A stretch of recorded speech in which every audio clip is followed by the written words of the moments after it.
বাংলাদেশ সহ সারা বিশ্বে থাকা আমার একাধিক শুভাকাঙ্ক্ষী আমাকে অনুরোধ করেছেন এই গানটি গিটারে বাজিয়ে শোনাবার জন্য 50%। মেরি হাত মে তেরে হাত হো সারে জান্নাতি মেরি সাথ হো।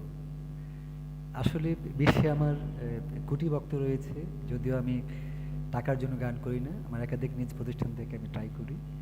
এখন আমার ভিউয়ার্স হলো অনলাইনে 1,74,00,000-এর উপরে।